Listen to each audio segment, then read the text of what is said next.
এরা মনে করে রাজনীতি করি এক কলকি গাঁজা খাওয়ার জন্য, কেউ মনে করে রাজনীতি করি এক বোতল ফেন্সিডিল পাওয়ার জন্য, কেউ রাজনীতি করি 500 টাকার নোট পাওয়ার জন্য, কেউ রাজনীতি করি ডিপিউবার পাওয়ার জন্য, কেউ রাজনীতি করি চাঁদা পাওয়ার জন্য, গুন্ডামি করার জন্য, মাস্তানি করার জন্য। এটা হল স্টেট নাম। উনি বিদেশে রক্ষা করতে পারেন নাই, ইসরায়েল রক্ষা করতে পারেন নাই, উনি 100% ফেল মারছেন। উনি বৈষম্য সৃষ্টি করেছেন, ইউনূস সাহেব বৈষম্য সৃষ্টি করেছেন। ওনার দরকার ছিল ওনার পরিষদ দিয়ে বিদেশে সফর করা। উনি রাজনৈতিক কিছু দলকে নিয়ে বিদেশ সফর করেছেন, তার মানে অন্যান্য দলকে বৃদ্ধাঙ্গুলি দেখিয়েছেন। উনি বৈষম্য করেছেন।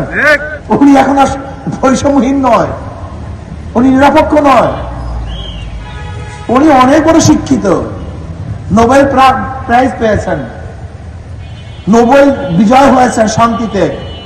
শান্তিতে বিজয় নোবেল প্রাইজ পেলেও রাষ্ট্র চালনায় উনি গোল আন্ডা পেয়েছেন, উনি জিরো পেয়েছেন।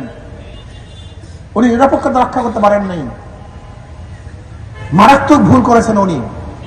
আর কিছু বিয়াকুব জরিপ দালাল জরিপ দেয়, অমুকের এত % ভোট, অমুকের এত % ভোট।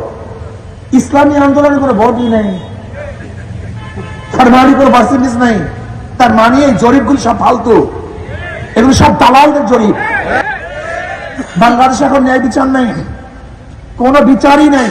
যে কোর্টগুলি দেখেন ঝুঁকা কোর্ট, কোন দিকে ঝুঁকে গেছে, এর নাম বিচারক নয়।